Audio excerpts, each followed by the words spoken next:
Nas aulas anteriores, vimos que máquinas de estados organizam comportamentos reativos e que sistemas multitarefas permitem que várias atividades progridam ao longo do tempo. Entretanto, uma máquina de estados explícita pode fragmentar uma sequência simples em muitos casos e transições. Uma thread tradicional facilita o fluxo sequencial, mas normalmente exige uma pilha própria. Protothreads ocupam uma posição intermediária. Elas permitem escrever uma sequência de operações e esperas em estilo semelhante ao de uma thread, porém sem criar uma pilha independente para cada atividade. Nesta aula veremos como isso funciona, quais vantagens oferece e quais limitações precisam ser respeitadas. Considere um nó embarcado que pisca um LED, aguarda um botão e transmite uma medição periodicamente. Se a tarefa do LED utilizar um atraso bloqueante, o processador permanece preso naquela função e pode deixar de verificar o botão ou de atender a comunicação no momento adequado. Uma solução é transformar cada atividade em uma máquina de estados. O programa guarda explicitamente o estado atual, testa eventos e decide a próxima transição.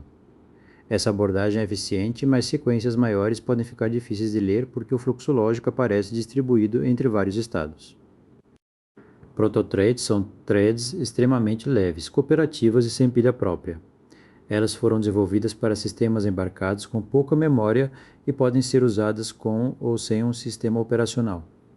Seu principal benefício é permitir um fluxo de código linear, sobre uma execução orientada a eventos. Uma protothread avança até alcançar uma operação de espera.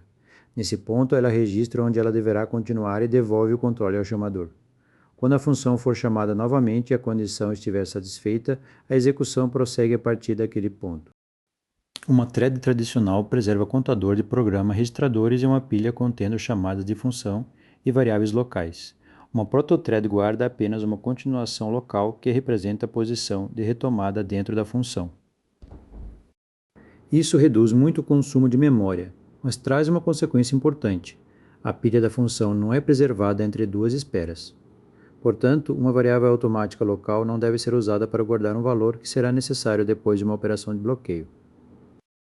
Estados persistentes devem ficar em uma estrutura associada a protothread, em uma variável estática ou em outra área de memória cuja duração seja adequada. Essa regra precisa ser considerada desde o início do projeto. A estrutura de controle é inicializada com PT-init.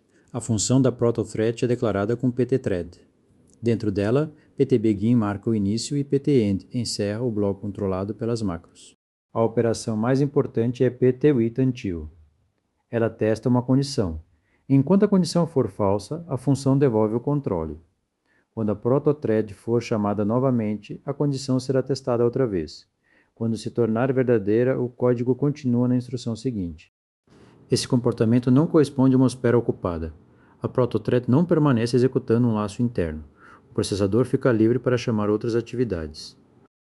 No exemplo do LED, configuramos um temporizador e esperamos até que ele expire. Enquanto o tempo não termina, o escalonador pode executar a protothread do botão e a protothread da comunicação. Depois da expiração, o LED muda de estado, um novo período é configurado e a sequência volta a esperar. O código permanece próximo da ordem que descrevemos o comportamento: configurar o temporizador, esperar e alternar o LED. O temporizador precisa continuar avançando fora da protothread. PT wait-until apenas verifica sua condição. A macro não cria automaticamente uma base de tempo. Protothreads dependem de um escalonador cooperativo. Em uma implementação simples, o laço principal chama sequencialmente as funções do LED, do botão e da comunicação. Cada uma executa um trecho curto e devolve o controle quando encontra uma espera. Neste modelo, uma atividade não interrompe outra automaticamente. Se uma protothread realizar um cálculo demorado, uma transmissão bloqueante ou um laço que nunca devolve o controle, todas as demais serão atrasadas. Por isso, cada trecho executável deve permanecer curto e previsível. Uma interrupção pode registrar que um botão foi pressionado ou que um periférico terminou uma operação. A protothread observa esse evento na próxima chamada. A rotina de interrupção deve continuar curta. O processamento mais longo permanece no fluxo cooperativo. Uma máquina de estados oferece controle explícito e consumo de memória muito baixo, mas pode fragmentar uma sequência complexa. Protothreads mantêm consumo igualmente reduzido e aproximam o código de uma sequência linear, ao custo de regras específicas sobre fluxo e variáveis locais. Uma tarefa de RTOS normalmente possui pilha própria e pode ser preemptada. Isso facilita as chamadas aninhadas e isolamento do contexto, mas consome mais memória e introduz mecanismos de escalonamento e sincronização mais completos.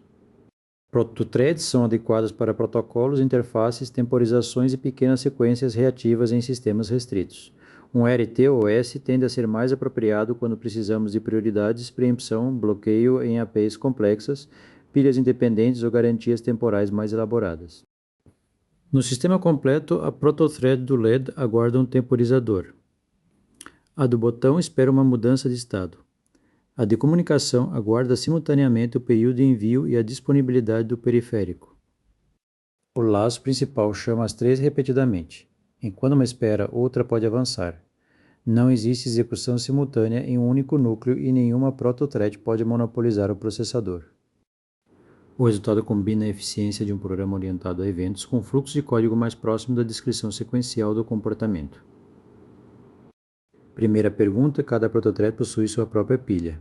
Não. Ela preserva uma continuação local, mas não uma pilha independente. Segunda pergunta: PT wait until mantém o processador ocupado enquanto a condição é falsa? Não. A função devolve o controle e precisa ser chamada novamente pelo escalonador. Terceira pergunta: uma variável automática local é adequada para guardar estado através de uma espera? Não. O estado persistente deve ser armazenado especialmente em uma área de memória apropriada. Nesta aula, usamos protothreads para representar atividades cooperativas com pouco consumo de memória. Elas simplificam muitas sequências orientadas a eventos, mas exigem atenção à ausência de pilha, ao armazenamento de estado e ao tempo de execução de cada trecho.